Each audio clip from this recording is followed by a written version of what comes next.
Hello students, welcome to my channel bio by Kirti. मेरा नाम कीर्ति सिंह है। मैं एक बायोलॉजी एजुकेटर हूँ और अपने वीडियोस के थ्रू बायो के छोटे छोटे कॉन्सेप्ट्स को क्लियर कर रही हूँ। उम्मीद है आपको वीडियोस पसंद आ रही होंगी। तो चलिए चलते हैं आज के टॉपिक की ओर, which is chromosomal theory of inheritance. बेटा, एनसीईआरटी में कुछ बातें लिखी हुई हैं, पहले उसको देखेंगे, फिर इस कॉन्सेप्ट को एक्सप्लेन करेंगे। तो हम जानते हैं कि मेंडल का वर्क जो है वो 1865 में पब्लिश हुआ था, ठीक है, और उस टाइम वो रिजेक्ट हो गया था, ठीक है। तो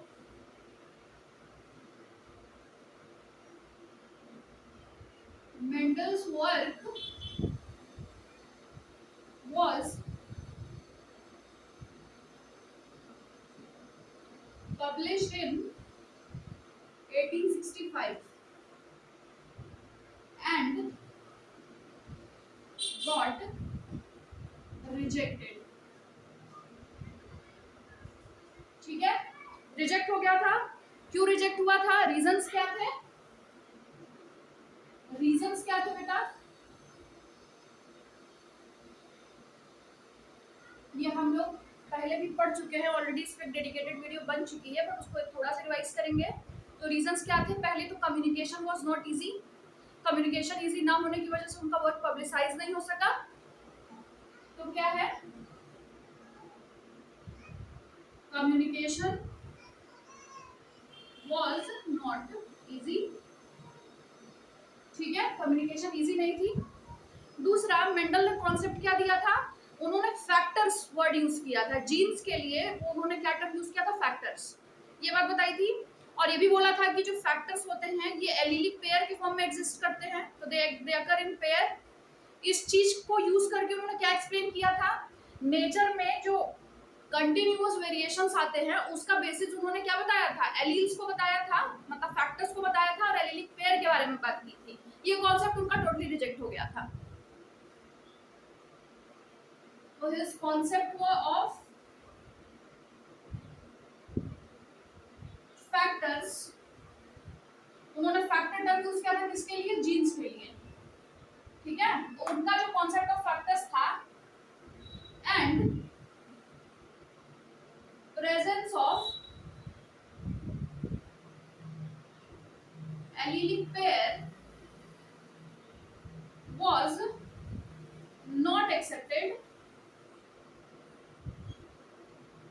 was not accepted, as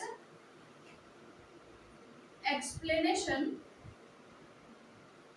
for continuous variations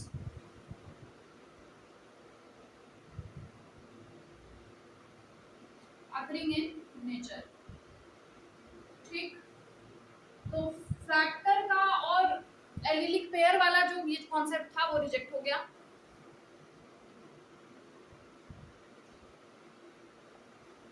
तीसरी बात, he could not give physical proof of the presence of factors, ठीक है। फैक्टर बोल रहे थे कि फैक्टर्स होते हैं, फैक्टर सेग्रीगेट होते हैं, फैक्टर्स इंडिपेंडेंटली असॉर्ट होते हैं, पेयर में होते हैं, सब बोल तो रहे थे। लेकिन फैक्टर्स होते क्या है, कहाँ प्रेजेंट होते हैं, ये सब का कुछ वो नहीं, वो फिजिकल प्रूफ इसका कुछ भी वो नहीं दे पाए, ठीक है। और लास्टली बेटा, उन्होंने मैथमेटिक्स घुसा दी थी बायो में, ठीक है। Use of mathematics on biological phenomena,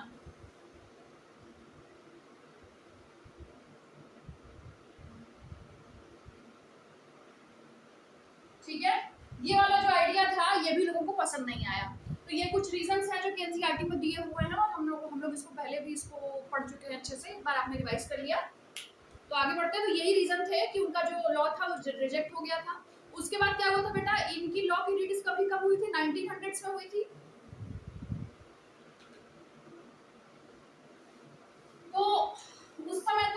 गया, जब पब्लिश हुआ उस टाइम तो रिजेक्ट हो गया। रीडिस्कवरी कब हुई? 1900s में।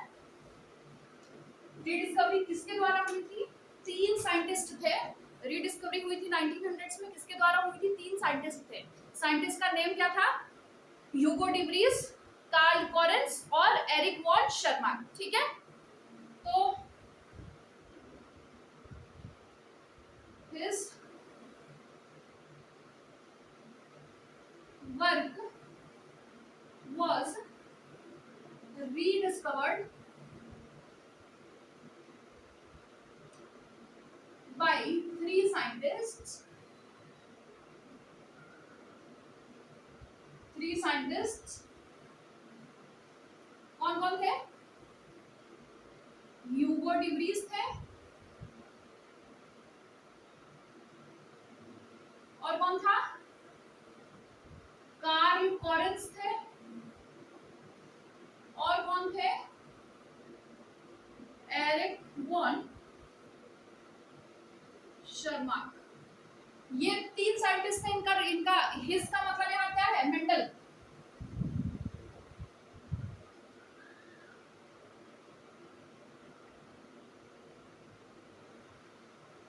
Mendel's work was rediscovered by 3 scientist. ठीक है, ये 3 साइंटिस्ट क्या थे? अलग अलग कंट्रीज से थे, और इन्होंने क्या इंडिपेंडेंटली वर्क किया था। इंडिपेंडेंटली वर्क करके इनके लॉ को रीडिस्कवर किया था। कब किया था?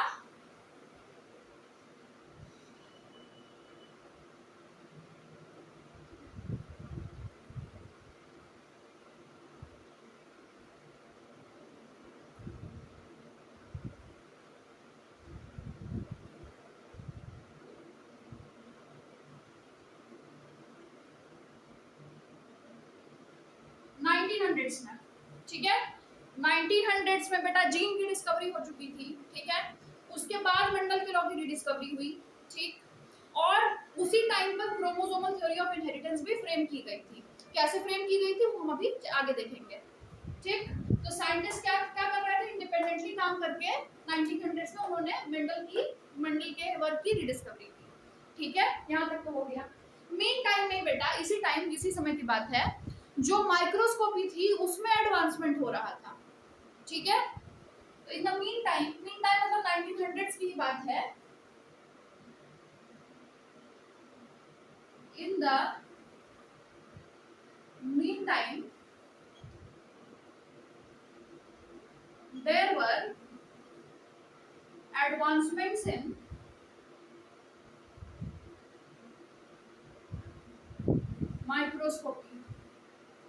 माइक्रोस्कोपी में एडवांसमेंट होने की वजह से क्या हुआ? जो सेल डिवीजन वगैरह था वो ऑब्जर्व होने लग गया। ठीक है,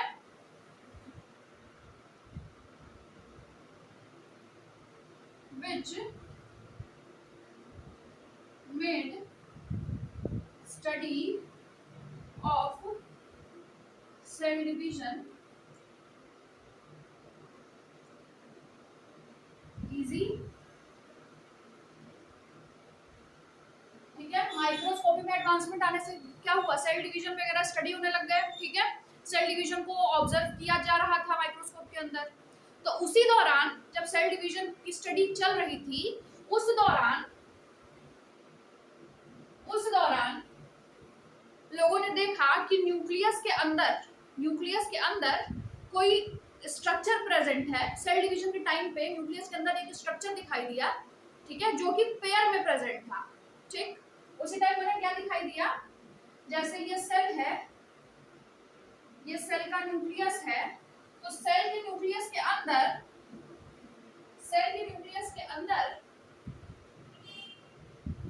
कोई स्ट्रक्चर प्रेजेंट था, कोई स्ट्रक्चर दिखाई दिया जो कि पेयर्ड कंडीशन में था। ठीक है, एक स्ट्रक्चर था जो क्या था? पेयर में प्रेजेंट था। ठीक है, ऐसे प्रेजेंट था। ये चीज देखी गई। ठीक, और एक चीज और देखी गई कि सेल डिवीजन के जस्ट पहले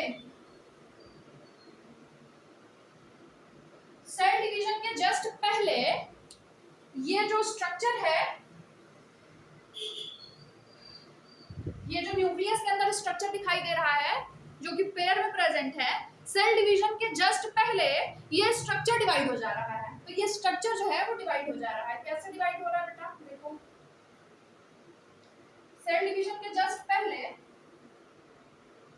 ये स्ट्रक्चर जो है वो डिवाइड हो जा रहा है।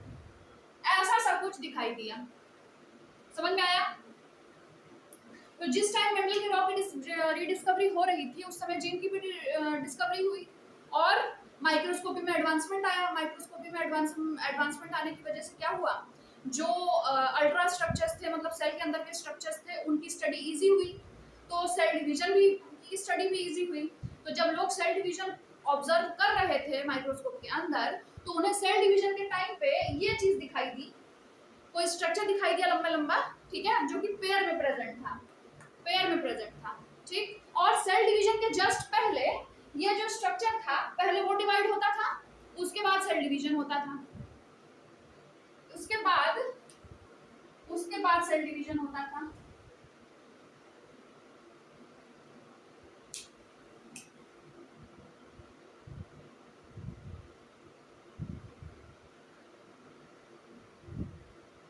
समझ में आया? तो इस स्ट्रक्चर का नाम दिया गया क्रोमोसोम। इस स्ट्रक्चर का नाम क्या दिया गया बेटा, क्रोमोसोम। क्रोमोसोम का मतलब क्या होता है, कलर्ड बॉडीज, ठीक है। इसका मतलब क्या है, इसका मीनिंग क्या है,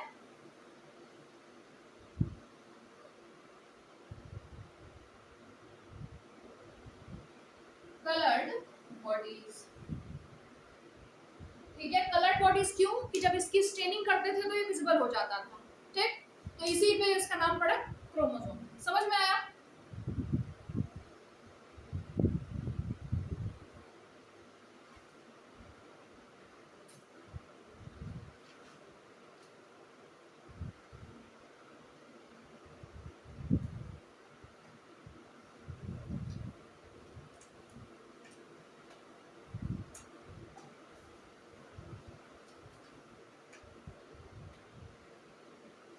तो इतना तो हो गया। अब क्या हुआ, 1902 में क्या हुआ कि क्रोमोसोम के मूवमेंट को ऑब्जर्व किया गया। मियोसिस के टाइम पे क्रोमोसोम के मूवमेंट की स्टडी की गई।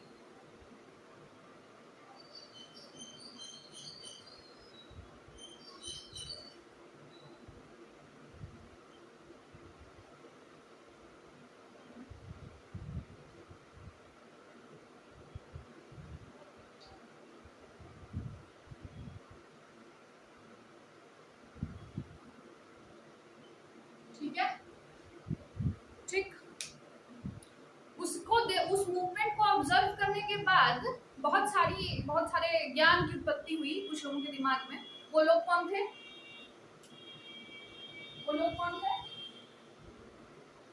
वो लोग थे Walter Sutton and Theodore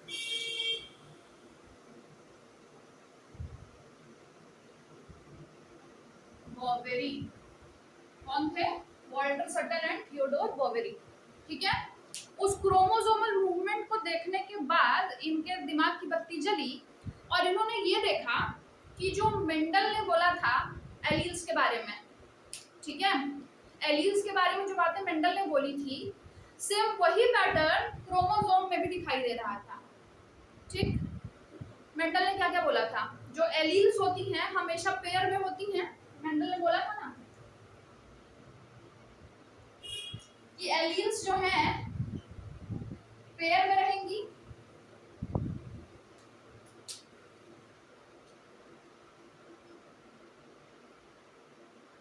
alleles pair में रहेंगी। तो ये हाइट की एलील है, टॉलनेस की,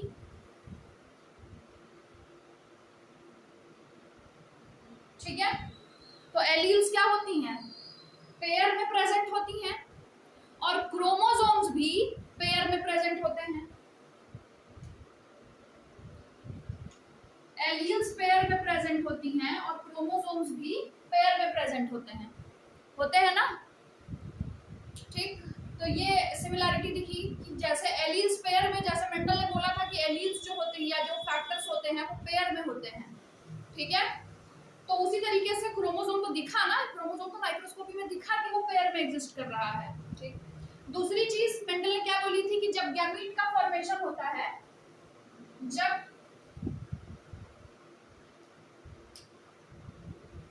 गैमीट का फॉर्मेशन होता है,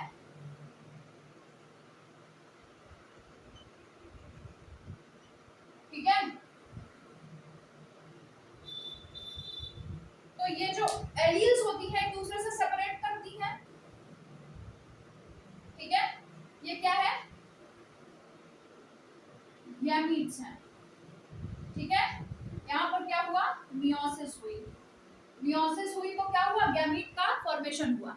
तो मेंडल ने बोला था कि जब गैमीट का फॉर्मेशन होता है, ड्यूरिंग फॉर्मेशन ऑफ गैमीट्स क्या होता है, एलील्स जो होती है एक दूसरे से सेपरेट हो जाती हैं। एक एलीलिक पेयर की जो एलील्स होती हैं वो एक दूसरे से सेपरेट हो जाती हैं गैमीट फॉर्मेशन के टाइम पे, ठीक है।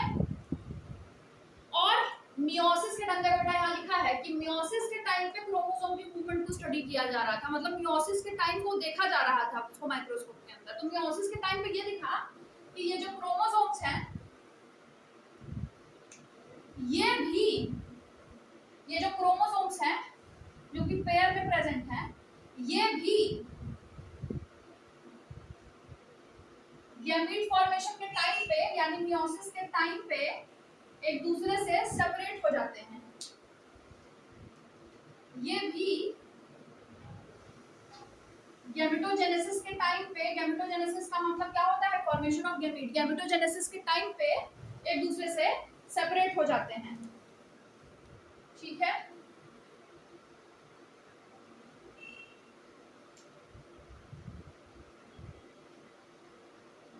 ये भी क्या है, गैमीट्स हैं,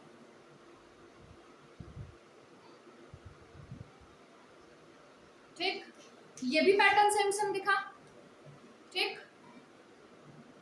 तो और एक चीज और दिखी बेटा, लॉ ऑफ इंडिपेंडेंट असॉर्टमेंट क्या कहता था, लॉ ऑफ इंडिपेंडेंट असॉर्टमेंट था, वो भी यहाँ पर वो हो रहा था, वैलिड हो रहा था। देख लेते हैं उसको भी। ये मेरे ख्याल से ये समझ आ गया होगा कि जैसे एलील्स पेयर में होते थे वैसे क्रोमोसोम्स भी पेयर में होते हैं। गैमीट फॉर्मेशन के टाइम पे एलील्स एक दूसरे से सेपरेट होते थे, ऐसा मेंडल ने बोला था। तो गैमीट फॉर्मेशन के टाइम पे क्रोमोसोम्स एक दूसरे से अलग हो रहे हैं, ऐसा देखा गया मियोसिस की स्टडी के टाइम पे, ठीक। और जो इंडिपेंडेंट असॉर्टमेंट वाली बात थी वो भी इसमें दिख रही थी। इंडिपेंडेंट असॉर्टमेंट क्या करने कहता है बेटा,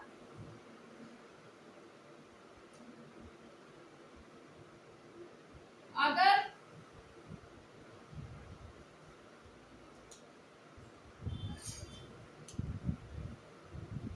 अलग अलग कैरेक्टर्स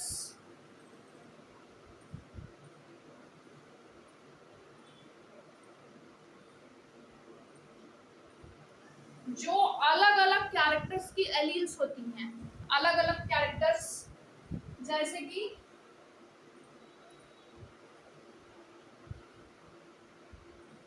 ये, इससे कुछ याद आया होगा, ठीक है। ये जो कैपिटल आर स्मॉल आर है, ये जो है कैपिटल आर स्मॉल आर, थोड़ा बड़ा बनाए इसको,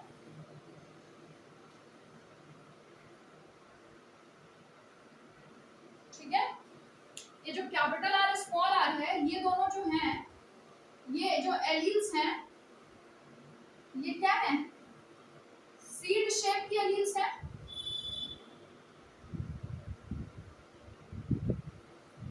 ठीक है। ये capital R small R seed shape की एलील्स है, और कैपिटल वाई स्मॉल वाई ये क्या है, सीड कलर की एलील्स है ना, ये है। और लॉ ऑफ इंडिपेंडेंट असॉर्टमेंट क्या कहता है बेटा कि जब गैमीट फॉर्मेशन होगा तो एक ये सीड शेप एक कैरेक्टर है, this is one character and this is another character. तो एक कैरेक्टर का जो एलीलिक पेयर है गैमीट फॉर्मेशन के टाइम वो एक दूसरे से सेपरेट होंगे। ये जो एलील्स हैं एक कैरेक्टर के वो एक दूसरे से सेपरेट होंगे, दूसरे कैरेक्टर्स के भी एलील सेपरेट होंगे और गैमीट में जाएंगे, ठीक है। ये भी सेपरेट होंगे गैमीट में जाएंगे, ये भी सेपरेट होंगे गैमीट में जाएंगे, ठीक है। ठीक, तो ये इसका सेपरेशन और गैमीट में जाना इस पे डिपेंड नहीं करेगा, ठीक। ये सेपरेट होके इंडिपेंडेंटली गैमीट में जाएंगे, ये सेपरेट होके इंडिपेंडेंटली गैमीट में जाएंगे, ठीक है। इसको इससे फर्क नहीं पड़ेगा, इसको इससे फर्क नहीं पड़ेगा, ठीक।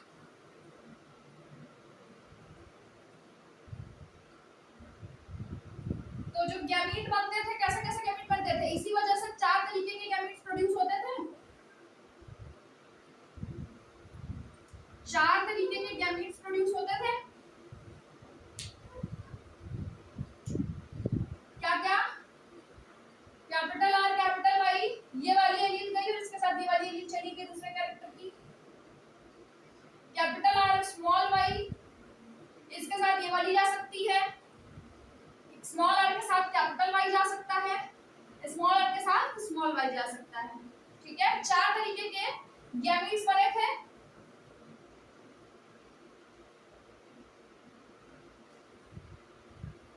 लॉ ऑफ इंडिपेंडेंस की जब मानते हैं, sorry, law of independent assortment जब हम देखते हैं तो ये 4 तरीके के गैमीट्स हमको दिखते हैं, ठीक है। और इसी के हिसाब से जो F2 प्रोजेनी होता था वो आता था, हम लोग देख चुके हैं उसको, बहुत अच्छे से देख चुके हैं, ठीक।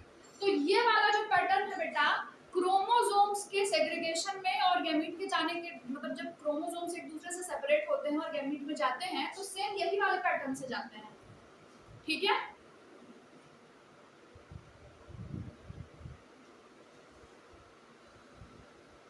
देखते हैं कैसे। ये एक होमोलोगस पेयर है, ठीक है। इसमें एक मैटरनल है, एक पैटर्नल है, ठीक है ये होमोलोगस पेयर ही, बस ये चीज बताने के लिए मैंने इसको ऐसे कलर किया है, ठीक है। दोनों एक ही जैसे होते हैं, जो होमोलोगस पेयर के क्रोमोसोम्स होते हैं वो एकदम एग्जैक्टली डिट्टो एक जैसे होते हैं, ठीक है। बस आपको आइडेंटिफिकेशन में प्रॉब्लम ना हो इसलिए वैसे बता रहे हैं इसको। एक होमोलोगस पेयर ये है और एक ये है, ठीक है।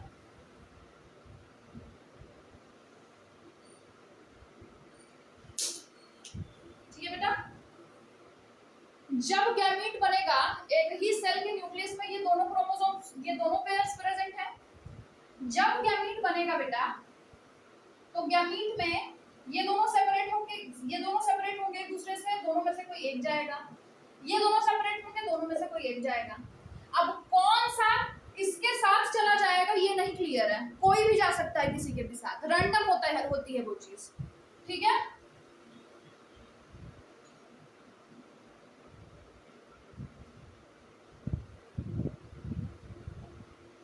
ये गया इसके साथ ये आया, ठीक है,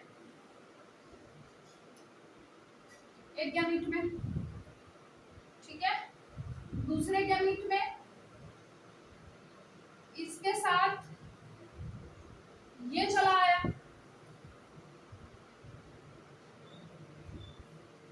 ठीक।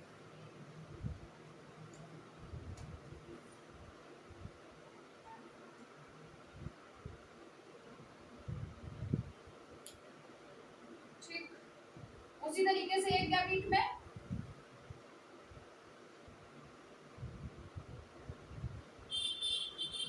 इसके साथ में ये आया,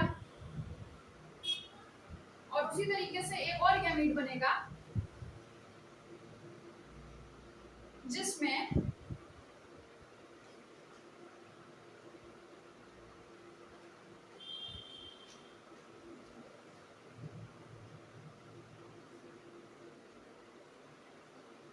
ये बनेगा, होगा, ठीक है। ठीक, जब ये दोनों ये होमोलोगस पेयर के क्रोमोसोम्स एक दूसरे से सेपरेट हुए और गैमीट में गए, उस समय ये पेयर भी सेपरेट हुआ और गैमीट में गया। अब इसका कौन सा मेंबर इसमें जाएगा, इसका कौन सा मेंबर है वो रैंडम होता है, ठीक है। इसको इससे फर्क नहीं पड़ेगा, इसको इससे फर्क नहीं पड़ेगा, ये अपना अपने मतलब ये अपना अलग जाएगा, ये अपना अलग जाएगा। और जब अपना अलग अलग सब जाएंगे तो कोई इन चार में से बेटा,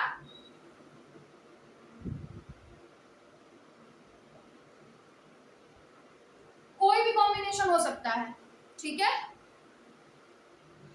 अच्छा, ये होमोलोगस पेयर नहीं है, ये मैंने अलग अलग कलर से इसीलिए बनाया और दूर दूर भी बनाया, इसको मानो पास में आ गया, पास पास नहीं रहेगा, ये दूर दूर है, ये होमोलोगस पेयर नहीं है, ये दूसरा क्रोमोसोम है, ये दूसरा क्रोमोसोम है।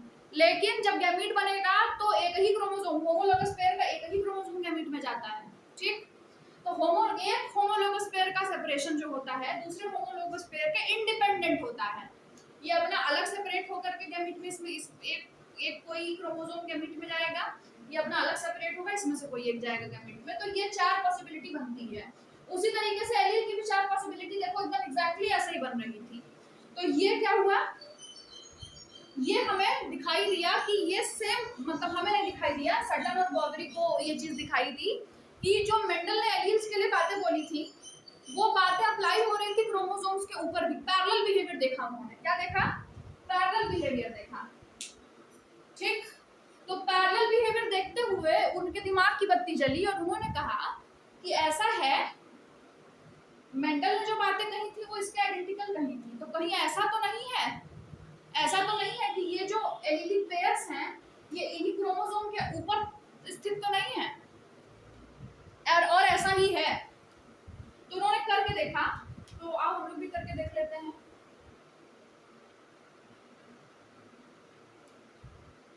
ब्लू से करते हैं, ठीक है, चलो इसको इसके पे डालते हैं, इसके ऊपर, ठीक। क्रोमोसोम का जो मूवमेंट था उसमें सेम पैटर्न दिखाई दिया, जो मेंडल ने एलियस को लेकर जो बातें बोली थी सेम चीज उन्हें क्रोमोसोम के बिहेवियर में दिखाई दी। तो उन्होंने बोला कि हो सकता है कि ये जो एलील्स हैं ये इन्हीं क्रोमोसोम, होमोलोगस क्रोमोसोम्स के ऊपर सिचुएटेड हैं और इसीलिए एलील्स इस तरीके का बिहेवियर शो कर रही हैं, ठीक है। इस वाले को इस पे डाल देते हैं, ठीक ठीक। अब उसके हिसाब से अगर हम चलें,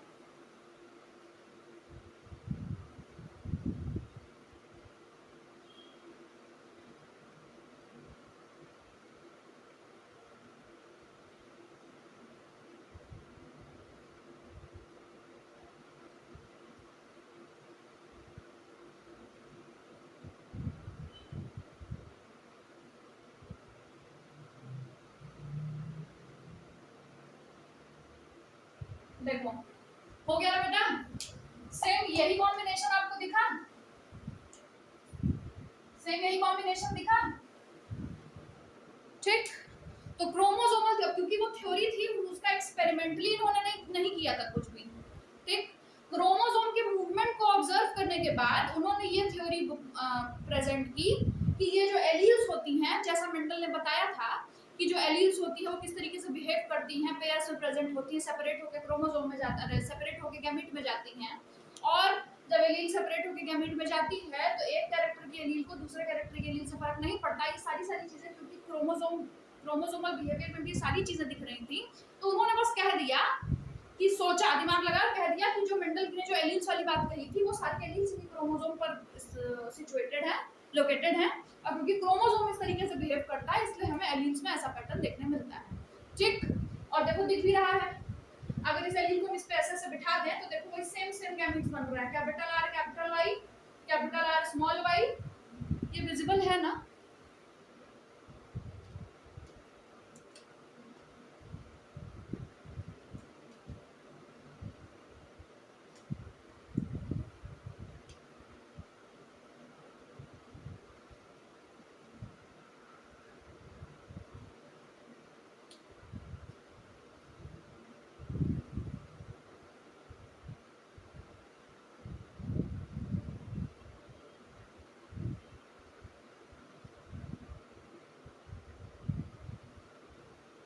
small R capital Y and small R small Y, ठीक। Small R capital Y, small R small Y, ठीक। तो उन्होंने अपना दिमाग लगाया और जो मेंडल का जो मेंडल के प्रिंसिपल को क्रोमोसोमल सेग्रीगेशन के साथ की मदद से एक्सप्लेन किया, ठीक है।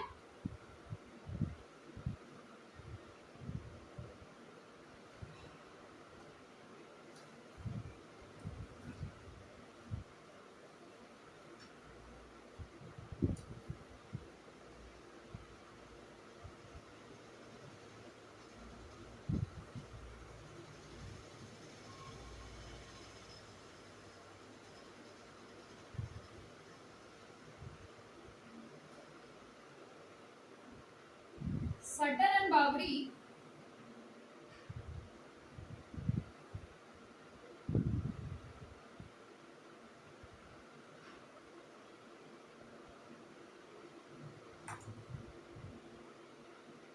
saw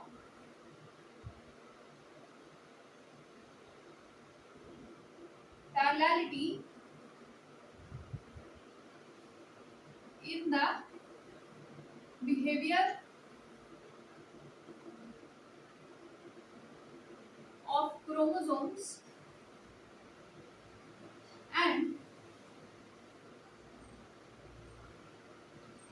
behavior of genes. ठीक है, ठीक। जीन वर्ड मैंने यहाँ पे इसलिए बोला क्योंकि तब तक जीन की डिस्कवरी हो चुकी थी, जीन टर्म दिया जा चुका था, ठीक। मेंडल ने उसको फैक्टर बोला था, यहाँ पर हम जीन बोल सकते हैं। तो जीन के बिहेवियर में और क्रोमोसोम के बिहेवियर में उन्हें पैरेललिटी दिखाई दी, ठीक है। क्या क्या क्या क्या पैरेललिटी थी?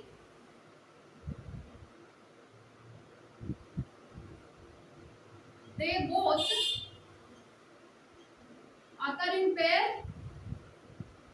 देख चुके हैं हम लोग। दूसरा, they segregate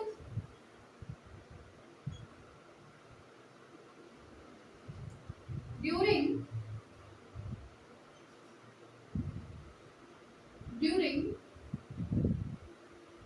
gamete formation. Gamete formation के टाइम क्या है, ये जो पेयर होता है वो एक दूसरे से सेपरेट हो जाता है, ठीक। चाहे क्रोमोसोम का पेयर हो चाहे एलिलिक पेयर हो, एक दूसरे से सेग्रीगेट हो जाता है गैमीट फॉर्मेशन के टाइम पे। और तीसरी चीज क्या थी? सेग्रीगेशन ऑफ वन पेयर, ठीक है, एक पेयर का सेग्रीगेशन, ठीक। अब वो चाहे एलिलिक पेयर का सेग्रीगेशन हो या क्रोमोसोमल जो होमोलॉगस जो क्रोमोसोम्स के आपके होमोलॉगस पेयर होते हैं उनका सेग्रीगेशन हो। तो सेग्रीगेशन ऑफ वन पेयर, यहाँ हम ब्रैकेट में लिख दे रहे हैं क्रोमोसोम्स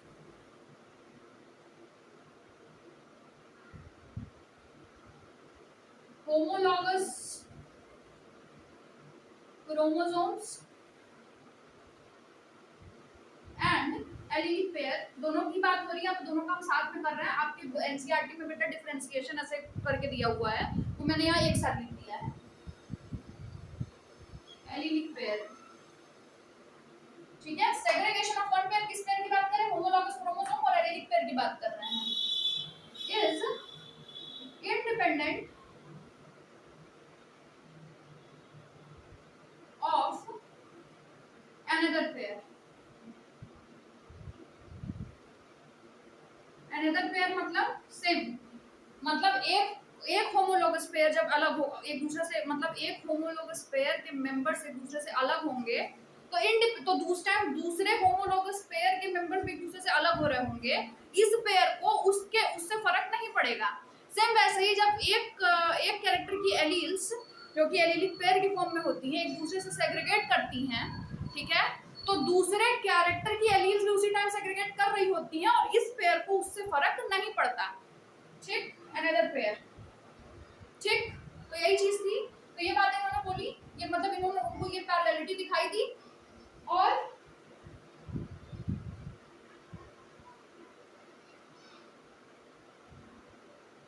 दूसरी बात क्या बोली उन्होंने?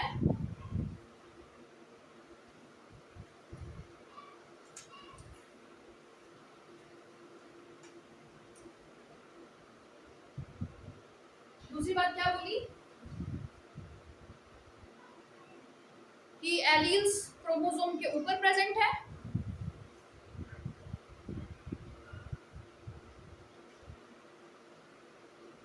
Allelic pairs are situated at homologous positions on homologous chromosomes. ठीक है, तो ये जो एलिलिक पेयर्स है ये होमोलोगस क्रोमोसोम्स के ऊपर सिचुएटेड है, और जब होमोलोगस क्रोमोसोम्स एक दूसरे से सेपरेट होते हैं तो उनके साथ साथ allylic pair also get separated.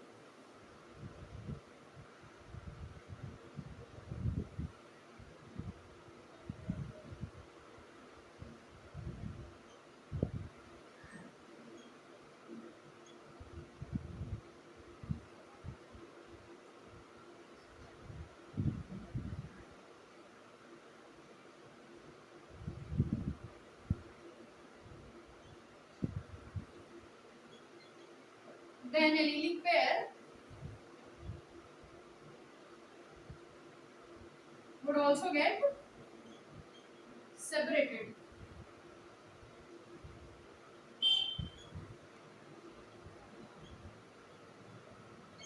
ठीक, ये बातें बोली। ठीक है, ये कब होता है? गैमेट फॉर्मेशन के टाइम पे, ड्यूरिंग गैमीट फॉर्मेशन। ठीक है,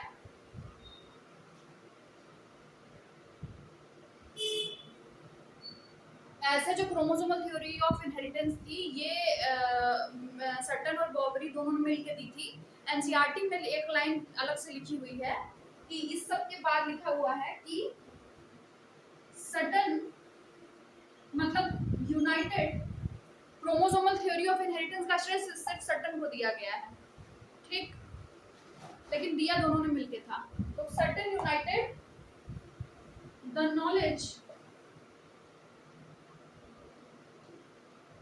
of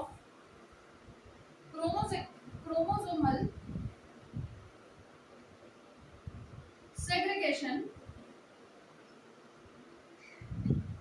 with Mendelian principles।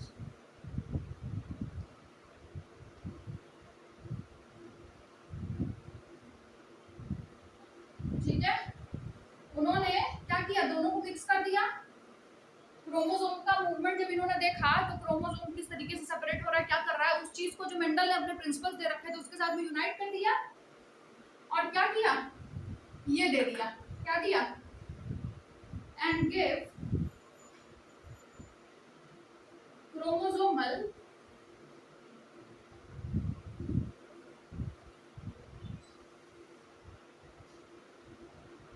theory of inheritance। यही चीजें हैं बेटा जो आपको याद रखनी है। ठीक है, तो ये था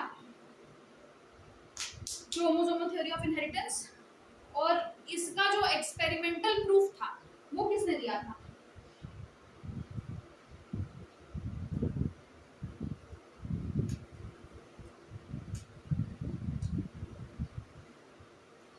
chromosomal theory, but it was a theory. Theory तब तक थ्योरी कहलाती है जब तक उसका कोई उसको एक्सपेरिमेंटली साबित न किया जाए।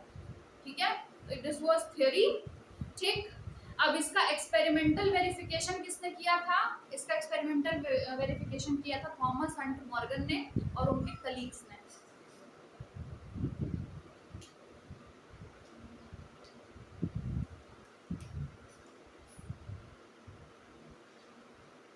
Experimental verification of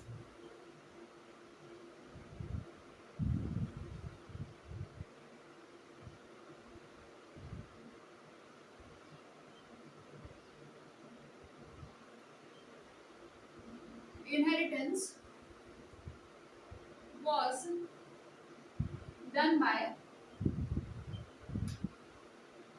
T.H. Morgan and his colleagues।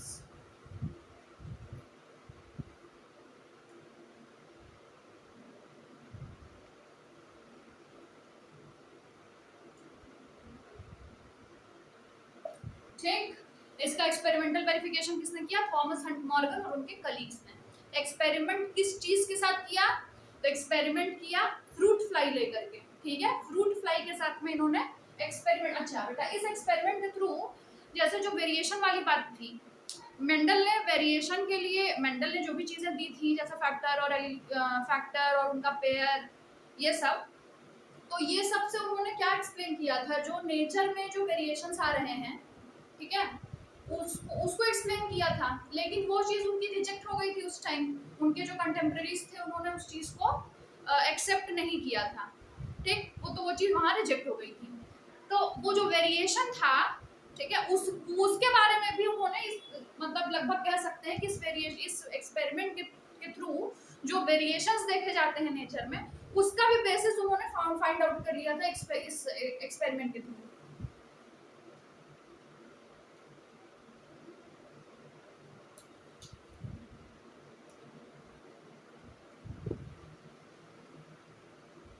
Also found out the basis of variations। अच्छा, अभी जब ये जो ड्रॉबैक्स मैंने अभी लिए थे उसमें एक वर्ड छूट गया था कि जो मेंडल ने जो ये फैक्टर की बात कही थी और एलिलिक पेयर की बात कही थी, तो वो चीज़ रिजेक्ट हो गई थी। उनके कंटेम्प्रेरीज ने उस चीज़ को रिजेक्ट कर दिया था कि वो चीज़ को क्या, मतलब उस चीज़ से वो क्या एक्सप्लेन कर रहे थे, उस चीज़ से जो नेचर में वेरिएशंस आ रहे थे, ठीक है, उन वेरिएशंस को एक्सप्लेन करने के लिए उन्होंने वाली बात कही थी, एलिलिक पेयर और ये फैक्टर्स वाली बात उन्होंने उसके लिए कही थी। और मेंडल के एक्सपेरिमेंट में आपको कहीं पे भी ब्लेंडिंग देखने नहीं मिली थी, ठीक है, ब्लेंडिंग देखने नहीं मिली थी, मैंने ऑलरेडी एक्सप्लेन कर रखा है प्रीवियस वीडियो में कि मेंडल के जो क्या एक्सपेरिमेंट था उसमें टोटल सेपरेशन हो रहा है, कहीं पे भी किसी चीज की ना ही फैक्टर्स की आपस में कोई ब्लेंडिंग हो रही है, ना ही आपको जो ट्रेट अपीयर होता दिख रहा है वहां कोई ब्लेंडिंग आपको नजर आ रही है, ठीक है। अगर टॉल प्लांट 2 मीटर का है और ड्वार्फ प्लांट 1 मीटर का है, ठीक, तो जो प्रोजनी होंगे या तो 2 मीटर के होंगे या तो 1 मीटर के होंगे, 1.5 मीटर का 1.7 मीटर का प्रोजनी आपको नहीं दिखेगा, ठीक। तो ब्लेंडिंग वाली बात जो है वो मेंडल ने मतलब ये बोला था कि ये जो फैक्टर्स होते हैं आपस में ब्लेंड नहीं करते, ठीक है। तो उस टाइम के साइंटिस्ट ने इस चीज को इसीलिए रिजेक्ट किया था कि उस टाइम पे लोग मानते थे कि ब्लेंडिंग होती है, ठीक है। उस टाइम पे ये डार्विन की भी थ्योरी वगैरह उस टाइम सामने आ रही थी, डार्विन की थ्योरी का बेसिस था ब्लेंडिंग को वो बना करके, मतलब ब्लेंडिंग के बेसिस पे उन्होंने अपनी थ्योरी दी थी, उनकी थ्योरी से ब्लेंडिंग वाला कॉन्सेप्ट आ रहा था। और उसी टाइम पे मॉर्गन भी अपना ये भी दिए थे, मेंडल भी दिए थे अपना। तो मेंडल की बातों में ब्लेंडिंग का कहीं चर्चा नहीं थी, वो ब्लेंडिंग को पूरी तरीके से खारिज कर रहे थे, और जो साइंटिस्ट थे वो ब्लेंडिंग पे बिलीव कर रहे थे। तो यही रीजन था कि ये जो फैक्टर वाली बात और एलिलिक पेयर वाली बात थी वो रिजेक्ट हो गई, और मेंडल उसका कोई फिजिकल प्रूफ भी नहीं दे पाए। फिजिकल प्रूफ दे पाते तो शायद एक्सेप्ट हो जाता, ठीक है। उन्होंने क्या चूज किया था बेटा, थॉमस एड मॉर्गन ने क्या चूज किया था, फ्रूट फ्लाई चूज की थी। उसका साइंटिफिक नेम क्या होता है, ड्रोसोफिला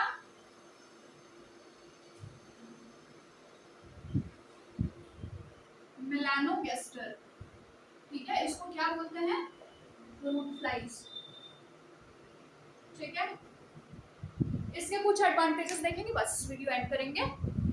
ड्रोसोफिला मेलानोगेस्टर के क्या एडवांटेजेस, कुछ एडवांटेज रहा होगा तभी उसको इस एक्सपेरिमेंट में यूज किया गया, तो देखते हैं क्या एडवांटेजेस थे। इसके एडवांटेजेस क्या क्या थे,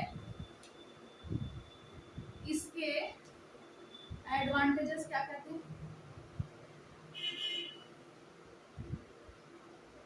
could be easily grown in the laboratory, इसको लैबोरेटरी में इसको आराम से इसकी कल्चरिंग की जा सकती थी, ठीक है। तो could be easily grown in laboratories, ठीक है, एक तो ये हो गया। दूसरा बेटा इसका लाइफ स्पैन बहुत शॉर्ट होता है, 2 हफ्तों का होता है। तो क्या है, शॉर्ट लाइफ स्पैन, कितना, 2 हफ्ते का, ठीक है, शॉर्ट लाइफ स्पैन होता है। और एक सिंगल मेटिंग में बेटा जो ये प्रोजेनीज मतलब जो बच्चे एक बार मेट करेगी बहुत सारे बच्चे पैदा कर देगी, ठीक।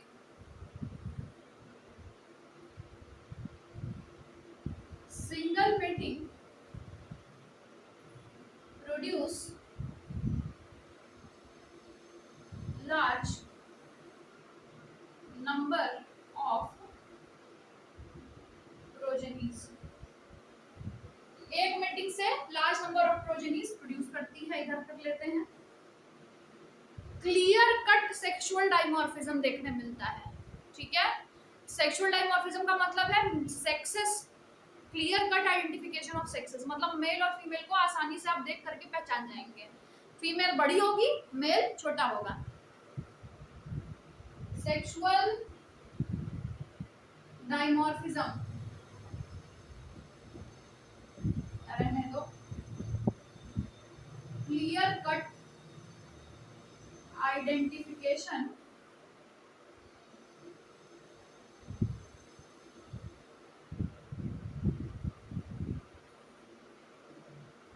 Of sexes. मेल कैसा रहेगा, छोटा रहेगा, और फीमेल कैसी रहेगी, बड़ी रहेगी, ठीक है। और इसमें लार्ज नंबर ऑफ वेरिएशंस आपको देखने मिलेंगे, मतलब एक ही स्पीशीज है और एक ही स्पीशीज के अंदर आपको बहुत सारे वेरिएशंस देखने मिलेंगे। तो बहुत सारे वेरिएशंस देखने मिलेंगे तो बहुत सारे वेरिएशंस पे स्टडी करना इजी हो जाएगा। और ये वेरिएशंस जो हैं ये लो पावर माइक्रोस्कोप के अंदर भी इजीली और ऑब्जर्वेबल थे, ठीक है। तो कंटेन्स लार्ज नंबर